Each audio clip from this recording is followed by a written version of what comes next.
Okay, we've had a chance to watch the interview. The obvious question here, Laura Sanchez, does this idea have a chance? I really think it does. I mean, I think the time is right, and I think it's one that we need to pay attention to, and legislators need to pay attention to. We really have spent a lot of taxpayer money in the past in, defending and working through the legal system, through the court judicial system, to have the courts essentially decide the lines.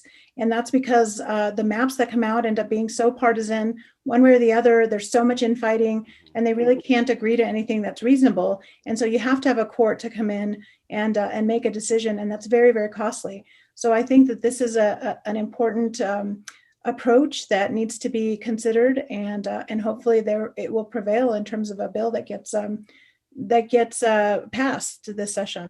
Mm-hmm. Hey, Merritt, you're on the task force. I'm grateful that you are, honestly. Your brain power in this situation is needed. All right, we've got the commission, would be 2 Dems, 2 Rs, 2 nonpartisan people chosen by this commission and a former Supreme Court justice. Is that the right mix in your view? Absolutely. And the Democrats would be chosen by the legislative majority, they'd be chosen by the legislature. The Democrats and the Republicans would be chosen by their caucus leaders. The third party, Decline to States Independence, would be chosen by the ethics, and then a retired Supreme Court justice. So that's some serious, I think, firepower. And you cannot be a former candidate or a former elected official. So it's also non-political. Okay. I really like that. Well, that takes you out of the running. Oh, yeah, I'm out. You and me. I was in for like 30 days. Woo! Which is enough, right? Yes. And the other part I really like is, I think it's the last line of the legislation is, should, despite all the precautions this effect, should any of the maps be taken to court, no attorney's fees shall be awarded as a result of any litigation. Ha ha! Wow, that is interesting. We'll have to see how that plays out. Well, that takes out, that takes out the motivation of attorneys to take on these cases. That's really an important clause, because if you don't have attorneys willing to take this on and knowing that they're going to be able to recover fees, it becomes a different ballgame in terms of being able to pay for those fees. That's fascinating. I had not thought about that. I'm so glad you got that in. Inez, interestingly, if you're a powerful Democrat, like, I'm just going to pick, I don't know, Brian E. Golf, why would you give up this kind of leverage? Why would you go put it in the hands of other people? These are politicians. This is what they do. Well, they may not. We'll see how they go. But I think someone like the speaker also wants to do the right thing. Even politicians who are there for power, they have to realize that just because Democrats are in the majority now, someday they'll be in the minority. So if they can set a system that is fair, that allows politicians to stop picking their voters and lets voters pick their leaders, we're going to be better off over the next 20, 30, 40 years. And we have become so partisan in part because of gerrymandering and redistricting in other states where the smaller populations have way more power than they should.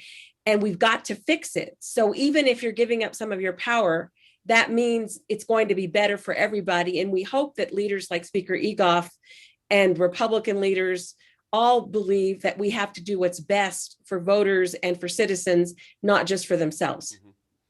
Merritt, it has to be said, though, this is the first time in 3 cycles we've got Democrats in the governorship, both sides of our House. Does this change anything in this discussion? Does that change anything, I should say better, in this discussion? Well, that's the question, is why would they want to? And that's one thing that struck me, is sitting in on the task force where we had both Democratic and Republican legislators sitting in on the task force. And I think it's notable that it passed unanimously through the First House Committee. It's got appears support of over half the House right now. In the Senate, it's sponsored by Senator Ortiz-Pino and Senator Moores. I sat in on an interview. Walt Rubel for KRWG asked, "Why would you do this?" And Senator Ortiz-Pino said, "Because in 2031 we don't know that we're going to have both houses, and the governor, he may not have this power." So why not do this for the rainy day? That's me paraphrasing. But isn't this the game as it's played? I mean, Laura Simpson, let me go to you on that. I just got to think that, folks, people talk about fair redistricting all the time. But the simple fact is, this is politics, and you always want to have an edge. I don't care which party you're in, you always want to have an edge. Can we really sit down and do this equitably to both sides and have agreement on this?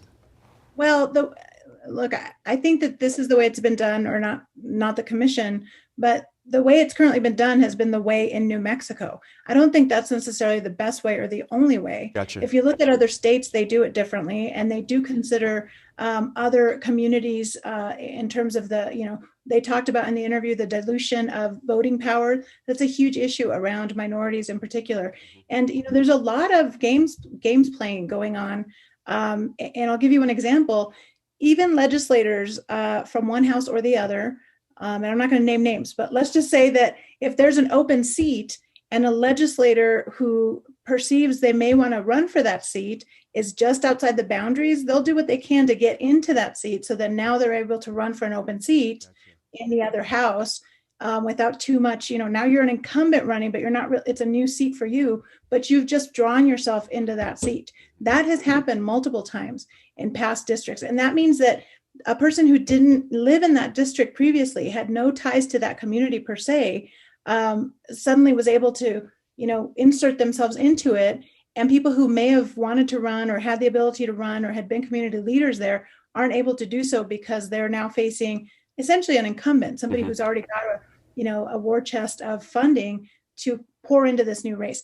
I mean, that's the sort of thing where, it is going to take a lot of selflessness, which, the cynics will say doesn't exist among our electeds, but also it's not the most glamorous job to be an elected official. I mean, you run and you get, you fall on your face a lot, criticized for everything, you're not getting paid.